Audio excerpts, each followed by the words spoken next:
Hello, everyone. This is Tony Geraci. Thank you very much for watching today. Today is Thursday, the May 21st, and a beautiful day out there today. So today is habit number 2 of the book, 7 Habits of Highly Effective People. So today I'm going to go over a little ideas and thoughts and my interpretation and my summary of habit number 2. And that habit is begin with the end in mind. Now, remember, yesterday we had be proactive, and today is another important one. They're all important. That's why what makes it a great book is begin with the end in mind. And I started with a great motivational quote today on my Facebook page, if you saw it. And that, again, was do something today that your future self will thank you for.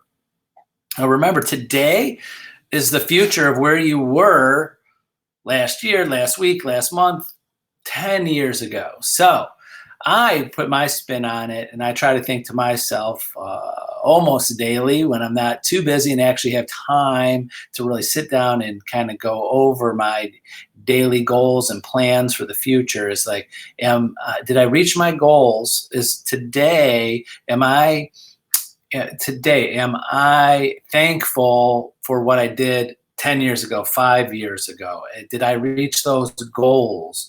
Did I do something 5 years ago, 10 years ago that today I'm thankful for? And for me personally, yes, I have a list of things that I did 5 years ago, a year ago, 5 years ago, 10 years ago that I am thankful today that I did that. So my thing and my interpretation and spin on this chapter is think about the past, because the past sometimes predicts the future. Our past actions, unless you do something to change those future actions, will continue. The same type of action might, without major change of principles, of attitude, of your day-to-day life.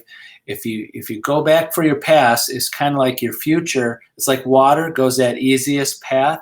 So start first. Is think about, before you start today, begin with the end in mind. Think of this as the end. What did you do in the past? Weeks, months, years, that you're happy and thankful for today that you did then. So you could build on those. So if there's nothing that you did, or change. I mean, obviously, there's lots of things in your life, hopefully, that you're happy about, family, health, friends, community, your job. Maybe there's things that you're happy with, which is great. But think about the things that you actually had to make an effort to make a goal. Did you reach that goal? So some of the examples they use in the book with beginning with the end in mind is the goal sometimes of a lot of people, and they use examples like in the book of people that, they have fame and money and power. Is that the ultimate goal? Are they happy when they get to that fame? When they get to that, they have that money, or they get that power or success? When, those are 3 things, success or power and money and fame sometimes are things on people's list, they're goals. But when they get those goals, are they just empty goals? Are they where they want to be? Where in your life, when you're younger, or I'll just use that younger, doesn't really matter young as an age, but maybe maturity, when you have these goals, like when I read those examples in the book of the fame, the money, the power, when did you start putting happiness first? When did you start putting happiness? Because I think that's the ultimate goal, is to be happy with your goal. You got to be happy. You got to be happy with your goal. So make sure that happiness in there. And then when you're thinking of a goal that you've never reached, a place, a time period in your life, a relationship, finances, security, family, when you reach that goal, make sure think of the end in mind. Where's the happiness in that goal?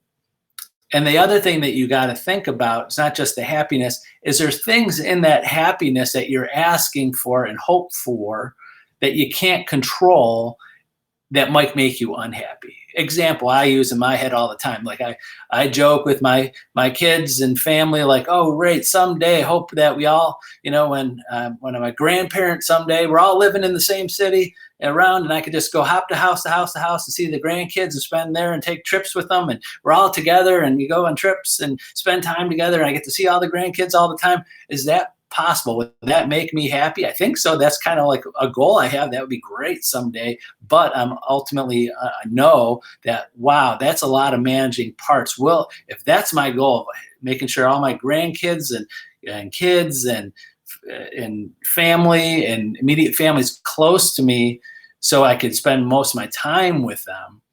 And that's my goal. That's probably something that's almost impossible to put those pieces together, and got to realize, if that's my goal, that how am I going to be happy if that doesn't happen? Because I'm not in control of all that. So that's the point I'm making, is begin with the end in mind. But when you picture that end, but make sure that what are you in control of?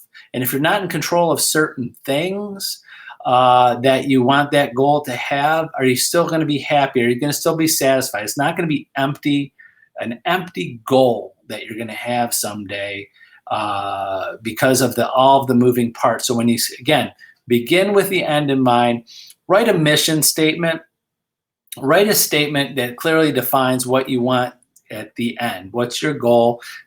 What you want to create. Also put in there things that you can control, and that that you're pretty much in control of, and you could hope for all of the effort and time and organization and work you put into it. You could create that part of that goal, and then try another list of all the things that you're not in control of, and to see what you can do to help move them to that goal, of course, without being negatively affect other people. Like, again, I bring back having the kids around and grandkids around. Of course, if my children have jobs somewhere else and they want an opportunity somewhere else, and that's better for their lives, of course I got to give that up, and I can't force them to be here and want to be there. If I want to retire someday, and am I going to retire at home? Am I going to retire here in an area? What happens if I say, okay, my goal is to be around all my children, and I retire here, and all my children and grandchildren move out of state? What happens there?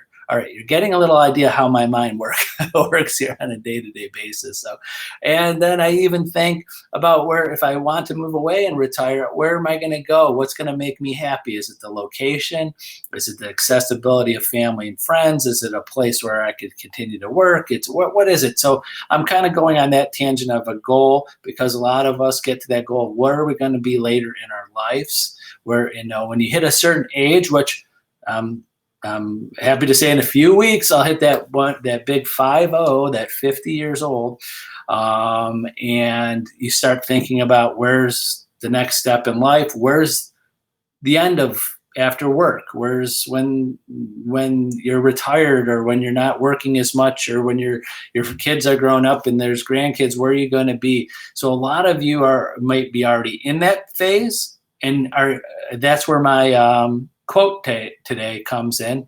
Do something that your future self will be happy with. Have you been were you doing things 5 years ago, 10 years ago to make yourself happier today? Are you thankful today for changes that you made, or things that you did 5, 10 years ago? But obviously life's not over. Now you can put those things in place for the next year, 5 years, 10 years. So hopefully that gives you a little idea of how my mind works. I'm thinking of that.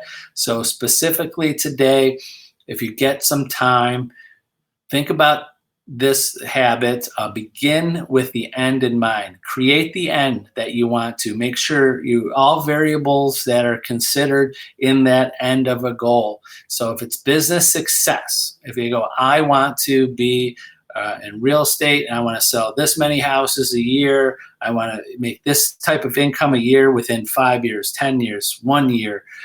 Now think of that. That's where you want to be. Now think of all of the steps you're going to need to get there, and make sure it's not an empty goal. Make sure by the time you hit that goal of certain number of sales. We know in real estate, a lot of us watching this that been in real estate a while, that may have hit goals in the past. I hear this almost daily from agents that have been in the business a while, like, oh, Tony, I love what I'm doing now. I'm selling X amount of houses a year. I can never go back to selling 40 houses a year. I was working 60 hours a week. I was missing events and kids, sports and grades or school things and birthday parties. So anybody that might be watching this that's not a real estate agent, I hate to use the word sometimes, the sacrifice, because today's day and age with the first responders and doctors and police and firemen and everybody that's sacrificing more than things that we could ever imagine. But